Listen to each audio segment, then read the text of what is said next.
All right, we're joined by Memphis head coach Mike Norvell and student athletes. If you coach, please, an opening statement.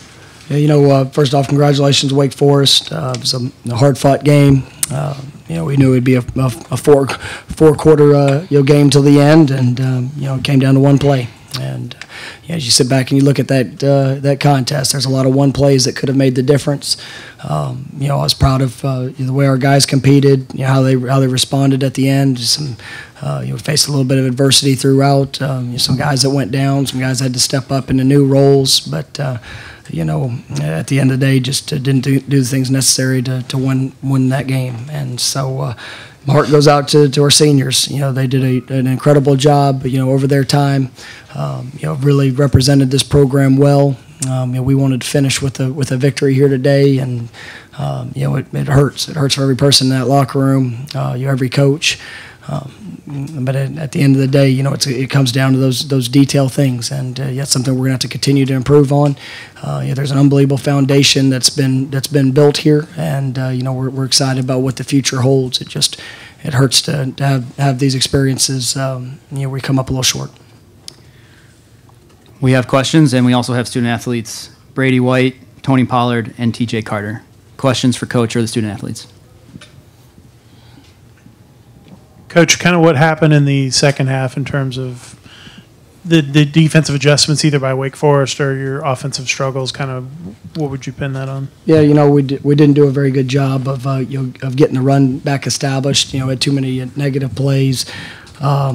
Kind of got behind the chains. Third down conversions weren't what we need them to be, and you kind of put us in some difficult situations.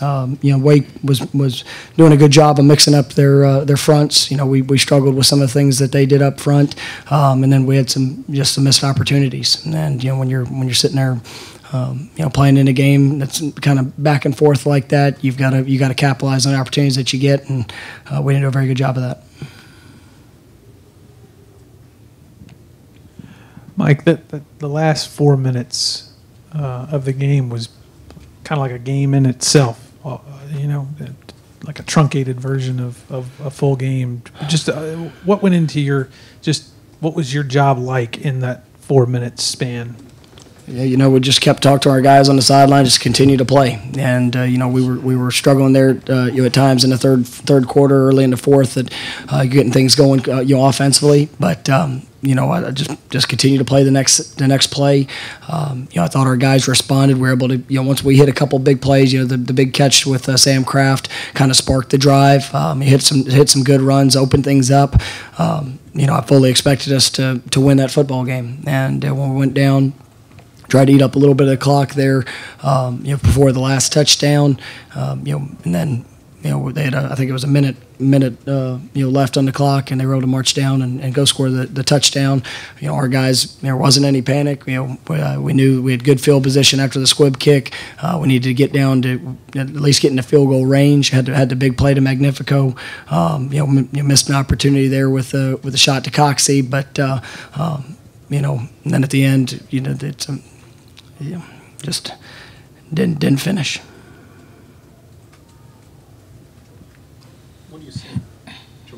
To Riley at a time like this? Obviously, he makes the first two, and then the penalty. Yeah, the penalty was critical. That's at the end of the day, you've got to.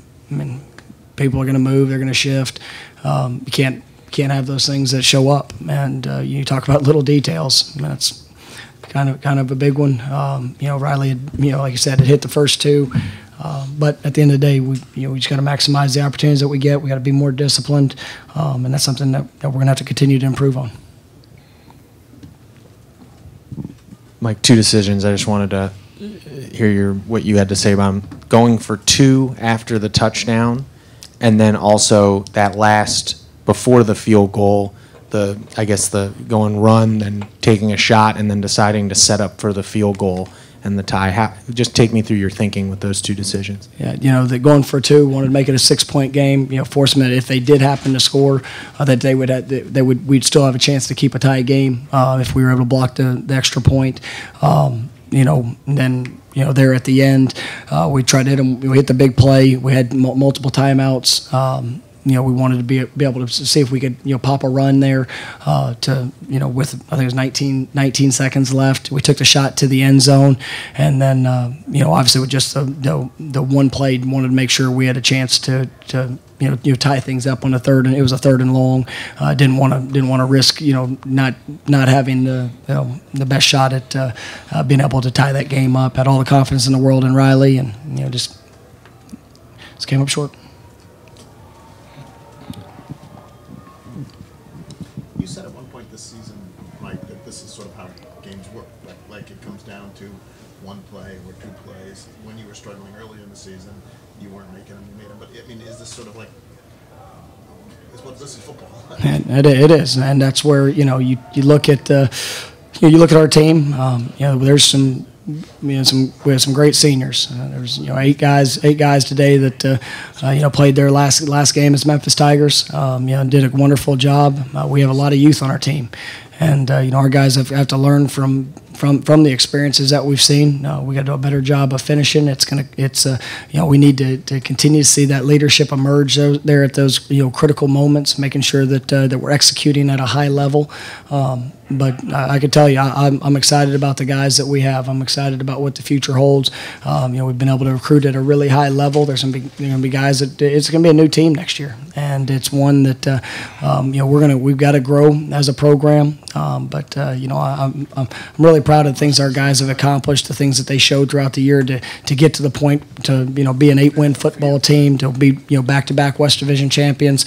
There's a lot of things that we can look back on and celebrate. It's tough when you come up short in a game like this, and I think you look 3 or 4 of our losses have come down to this one possession, one play there at the end. So we gotta continue to grow from that.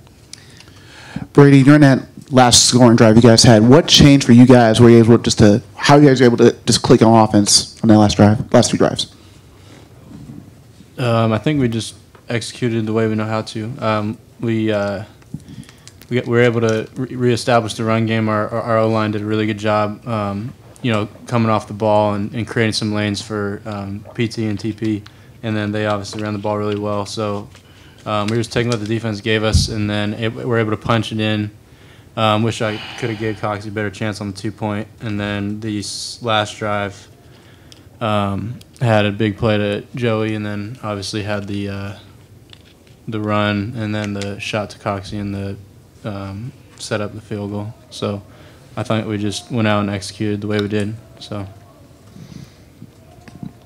TJ, what were you guys able to accomplish defensively after halftime, and then what do you think broke down on that last scoring drive that they had?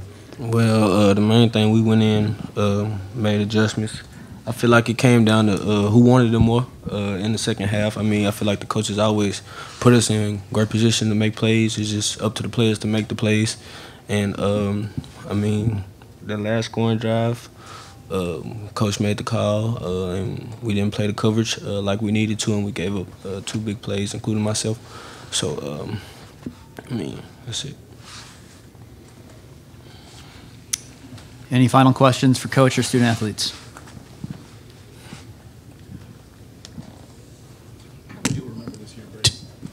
How will you remember this year? This is personally a great learning year. It's tough when you fall short like this at the end, but like Coach said, there were a lot of positives that we had. So I'm very blessed to be a part of this team and to have played with the players on this team and become part of this brotherhood here in Memphis. And I'm looking forward to this next off season and the years to come. But I thought could have done more, obviously, but definitely some good things along the way. But a learning experience for sure. Tony, it feels like a really long time ago now, but you tie the NCAA record for kickoff return touchdowns. How good did that feel, given kind of what you've gone through this year with teams not kicking to you and not being able to break one until today? I mean, it was a great feeling, just a blessing, that God allowed me to do this on this big stage. And all week. Coach did a good job of drawing it up and how they would come down and how the blocks would work out, and it just happened the way we drew it up, and that's what happened. All right, if there's no additional questions, thank you, Coach. Yes.